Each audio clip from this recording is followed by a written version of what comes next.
What's up, everyone? It's your boy, Ernest Dove, host of the Mets Minor League Report, part of SportsWireRadio.org. That's SPORTZ, WireRadio.org. You can also find me on Twitter X at Ernest Dove, and also on my YouTube channel under Ernest Dove for all things Mets, prospects, videos, St. Lucie Mets game highlights, and more. Our guest today is one of the top pitching prospects in the Mets organization. He was selected in the sixth round of the 2022 June amateur draft from the University of Southern Mississippi. Last season, he had one of the best overall years throughout minor league baseball, leading all qualified starting pitchers in ERA during his time in High A Brooklyn, before finishing the season at the Double-A level with our beloved Binghamton Rumble Ponies.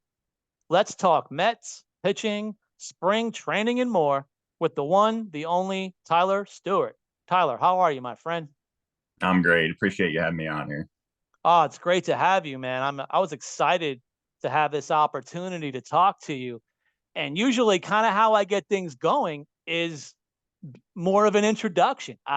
Obviously, the Mets fan base is crazy. So everybody knows a lot. There's a lot of Mets minor league junkies out there and prospect huggers, but I still want to go through the motions. And even for some and for many who may not know a lot about Tyler Stuart, I'm hoping to take this opportunity right off the bat. Can you tell me more about who is Tyler Stuart as a person, as a pitcher on the mound? And also, let's talk about your assortment of pitches.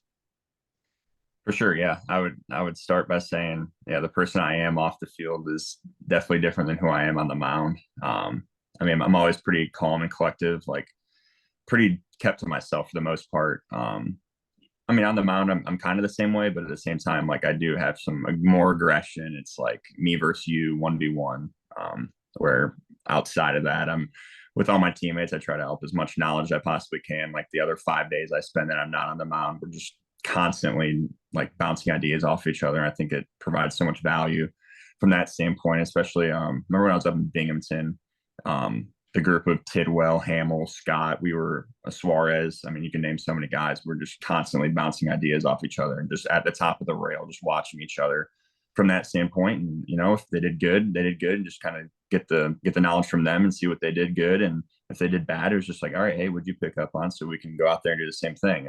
And vice versa. If I was out there, I did good, I'd share the same thing. If I was bad, I'd do the same thing. So that's kind of how I am off the field. But on the mound, it's just a different story. I've completely changed who I am. I used to just be more like timid with my stuff. I didn't really trust a lot of my stuff. I was very fastball heavy. I didn't trust my breaking stuff. I didn't trust the changeup. And I think just a lot of that had to do with being timid and being scared of hitters. And I started to not give them as much credit as they should. And some of these guys, all of them are human and they make mistakes. So I started kind of using that as a confidence cue for me, and then started developing some good breaking stuff, the changeup, and so on. So that's kind of how I am on the mound. Very confident. I'm confident in my stuff. I prepared daily and go over scouting reports, watch hitters. I analyze throughout the week, so I'm confident for when I get on the mound. Basically, I'm trying to make the day on the mound the easiest day of the week. Yeah, of course. And you were kind of doing a lot of that in Brooklyn. So I wanted to get a little bit into that. So again, I mentioned it in your intro because it was kind of being hyped a little bit, through the spring into early summer, that you were pretty much leading all qualified starting pitchers in the entire minor leagues, regardless of affiliate or level, in ERA. So how did you feel kind of during this run? I'm not going to just throw out crazy names like certain pitchers in the major leagues, but it was pretty fascinating to see Tyler Stuart. Every single box score from like May to like June, July, it was either like 0-1, 0-1 or 2 runs every single start, the entire kind of span of your time in Brooklyn. So what was that run like? What was Brooklyn like?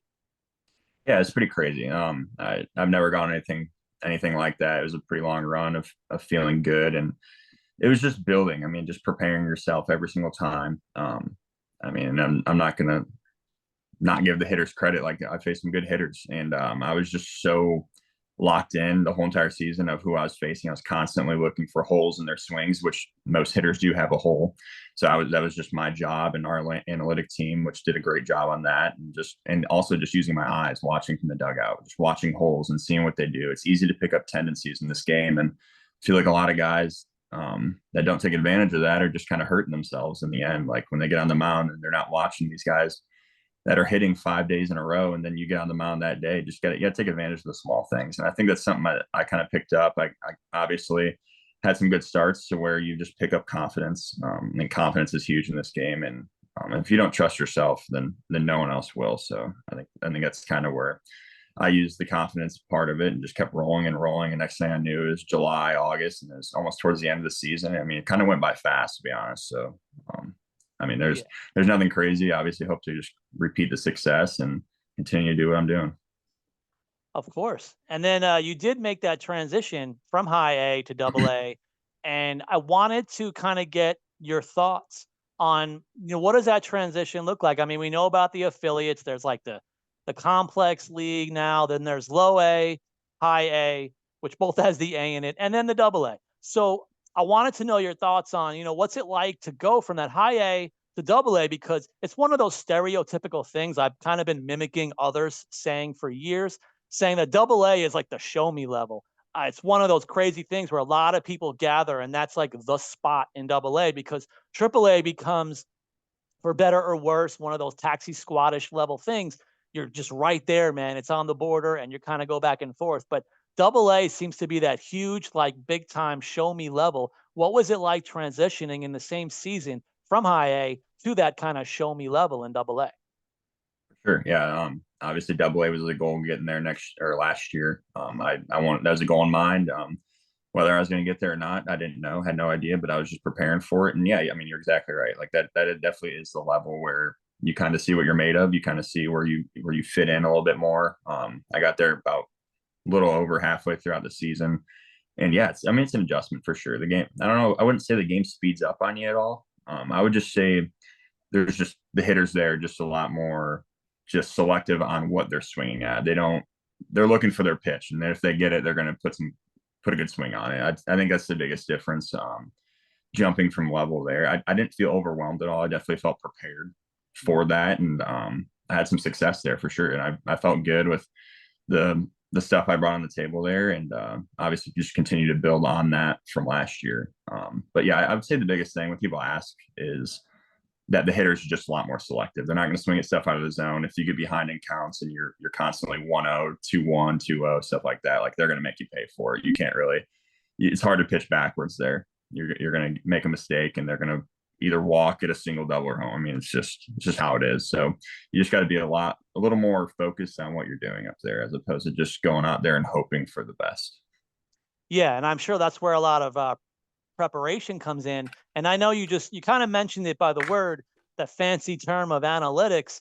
And I figure I definitely wanted to talk to you for a minute or two about the new famous pitching lab that the Mets organization finally kind of brought in to the fold for everyone. I wanted to know your thoughts, your experiences on the lab, and maybe kind of like post lab stuff. What are your thoughts on the lab and some of the work that goes in after, as far as some of the training and player development involved now? Yeah, I think it's cool. It's definitely. I walked in there. I'm like, wow, this place is awesome. Like, it's just one of those things. I did it after the season. I want to say around November. I was in there, and Mhm. yeah, pretty much you throw a bullpen, and then they just take the stuff from them. I mean, there's crazy numbers that I don't even know some of the stuff about it, and it's like, all right, and then they just kind of create these plans for you, and just it kind of tells you what you're good at and what you're bad at, what you're okay at, and just make this overall plan of what to attack during spring training and your off-season programs and stuff like that, where it's like, all right, this guy's, I don't know, he doesn't generate a lot of force into the ground, so let's do these type of drills to make it better, stuff like that. And yeah, it definitely goes a long way. I feel like I've benefited from it, and I'm a huge guy with numbers. I'm a big analytic guy. I love the force plate testing, all that stuff. So I mean, just you got to take advantage of the resource you have, and I think it's a great resource for us. Yeah, and of course, talent helps, and you have a lot of it. I wanted to talk then also a little bit more then into the off season. What has some of your training been like? And what is some of your, your kind of throwing and stuff? You'd mentioned a little bit about the fastball and the changeup, and I know you throw a couple of other pitches. So you want to kind of talk about some of the other pitches you throw and some of the off-season training and even into camp, how you're working on all of your different assortment of pitches from the camp, from the training, from the lab and player development. Like, what has been going on for you during this off-season into spring? Yeah, I mean, getting stronger and definitely. I think the main focus for me has been like for me to feel good in August and September and October. I think that's one of the biggest things, and not a lot of guys think about it this time of the year. Is like I think a lot of guys maybe think about, all right, I need to feel good right now and feel good for the start of the year. Where I'm looking big picture and I'm looking like, all right, like I want to feel good in August and September and October when the back half of the season's playing. You've played 100 some games, 120 some games, and I mean, it's just not going to sugarcoat. Like your body doesn't feel very good, like at all. So I think that's just the biggest thing this year is just starting to, work towards that and continue to develop a good routine. Um, whether it's sleep, nutrition, weight room stuff, all that. I mean, there's so much that goes into it, and I think that's like the biggest goal for me this year is to feel good in the back half of the year. But from the pitching side of things, yeah, I mean, I do. I would say I have a 5 pitch mix. Yeah, I know I was very very slider heavy last year. I threw probably 50% slider, I think, on the year, which is definitely a lot for a starting pitcher. But I know I have 5 pitches, and I'm going to continue to mix this year. So I got slider, changeup, sinker, four seam, cutter. Cutter's the new pitch for me. I've started to develop it. It's not exactly right where I want it to be yet, but I've seen it. I've seen it pretty good at this point. I like where it's at. I'm starting to develop a pretty good feel with it, and yeah, I'm excited to use that in game. And when we get into live hitters and we start going in game and spring training games, I'm excited to see just the results on it. I think that's the biggest thing. I've been throwing it for like 2 months now with a good grip that I like and I'm comfortable with. So I'm just excited to see what hitters do and how they react with it. So yeah. Oh, that's awesome. And I think talked a little about it off air, but I think even some little Mets coaching helping out with some of those pitches, which is pretty cool for player development wise. I know everyone's always talking about player development, developing pitches. And here's Tyler Stewart, along with his assortment. He's gotten some refining with some help and support from the coaching staff, the current coaching staff in the Mets organization, which is pretty exciting. Which now, of course, brings us into February. We're like literally days away from like baseball actually being played, at least somewhat in spring games. I wanted to get some of your thoughts on your experiences so far in camp, around the backfields and everything else. Like, what's it been like for you this year coming into camp? Yeah, it's been cool. Obviously, like a lot of new people. Definitely some people that I haven't worked with before, or Mhm. guys I'm continuing to work with. It's been great. Yeah, I think our pitching guys are definitely really really good. Obviously, I haven't been in other organizations, so I don't know, but I'm very confident that we're in a good spot with the pieces and the tools and the minds that we have in our organization. I think it's awesome. For example, yeah, with the cutter, Crawford, the AAA coach, pitching coach, the new guy that they just brought in, he day one, I came into camp January, and he's like, hey, let's get the cutter going. Like I've never met the guy before. I'm like, all right, let's do it. So he showed me a grip. We started throwing it. The first one was like backed up or whatever. Next one was like kind of straight. Next one cutting.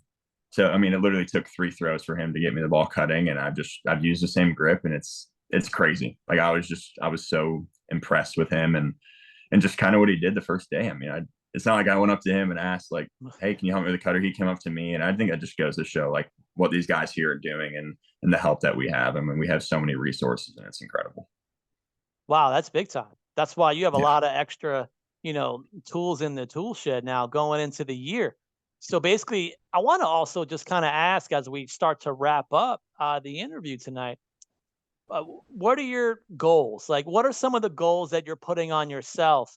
Because again, you kind of just got drafted in the last year or two ago, and you've already now gone through both the A balls. Now you've pitched a double A. Here we are in a new season. You got like a new refined pitches. I heard some really good things about your slider. Uh, so I wanted to know what are some of your overall goals now as a pitcher, as a player, or even as a person for 2024? Yeah, for sure. I haven't really like sat down and had like a complete like here are my goals for the season type deal. I know I had some off season goals and I feel pretty good with those where those are at. But yeah, I mean everyone's goal here is to make the big leagues. I mean, I don't know what the picture looks like, and I can't tell what the future is. But I mean, that's the goal I'm working towards every day, whether it's this year, next year, whenever. You know, I this is this is what I'm working towards, and I've poured my whole life into it at this point. So, I mean, that's obviously a big goal, and I'm excited for it. And whenever that opportunity comes, I'll take advantage of it, and I'm excited for it. But yeah, I mean, whatever level I'm at to start the year or finish the year, whatever. My goal is to be healthy, obviously, throughout the year. I want to stay healthy. I want to pitch good, have success, and just at the end of the year, like last year, just sit down and be like, all right, I had a good year, and what are some things I can build off of? And that's kind of what I did at the end of last year. So I'll reassess at the end of this year, the same thing. That's awesome, man. Thank you so much for your time today in this interview. And before I let you go, I always want to spend those couple of seconds or minutes for the shout outs or the plugs opportunities. I don't really get a lot of guys like plugging things. I don't know if you have some famous social media channel or if you're a famous YouTuber or anything. So basically, I just wanted to ask or give you the opportunity if you want to give any shout outs, some praise, maybe even Mets or teammates or even family and personal kind of life related. If you want to give any shout outs, I want to give you the floor for a minute, man. Well, send me some shout outs. Yeah, I mean, there's a lot of people to thank, especially with where I'm at now. Family being first for sure. My parents, brother, grandparents, they've been awesome. Seriously, I can't thank them enough, and I feel like I don't thank them enough. But I hope they know that I've thanked them for everything. Like they travel so far to come to my games. They're going to come down to spring training. They're going to go up to New York, and I know it costs a lot of money to travel. It costs a lot of money to do stuff, and I really appreciate them. Seriously, they've done so much for me, and I can't thank them enough. My friends have been there for me every step of the way as well. I'm still really close to my high school buddies, college buddies as well, and then my girlfriend too. Obviously, we've done the whole long distance we did it for 4 years in college. I mean, it was a lot, and then so finally she has a remote job, so she's able to travel with me now, and it's a good life. It's good. So she's there with me now, and yeah, obviously her family's done a lot for me as well. I mean, there's so many people I can thank. And, Which is some great. people And I want to shout. I Definitely. know even from experience kind of doing this over the years, getting to know, guys, it does like that theory of it takes a village and it kind of does it even from a professional baseball standpoint, especially through the minor leagues. It does take a lot of support and a lot of guidance along with the player development and the talent. So it's really exciting to hear that you have that support system that has your back. And again, everyone, here we are talking to Tyler Stuart, one of the top pitching prospects in the Mets organization. And as I've mentioned during this interview, he's already pitched now. He's logged some innings and starts at the double A level. 2024, hey, let's wait and see where he breaks camp during the year. But I mean, there's not many more places to go now from where he's already pitched. So you might want to keep an eye out on Tyler Stewart, everybody. And obviously, if you can, keep an eye or an ear out for me, Ernest Dove, on the show for the Mets minor league report on sportswireradio.org. Please continue to support the show, support the station. Maybe even if you can, support the YouTube channel, kind of get on there. I'll make sure to post a clip or two. Hopefully, I don't look too awful, but Tyler looks great. So I'll clip up a couple of clips, a few minutes here and there, getting to hear Tyler Stewart talking about what's good for the coming year. So I want to thank you, Tyler. I want to thank everybody for listening.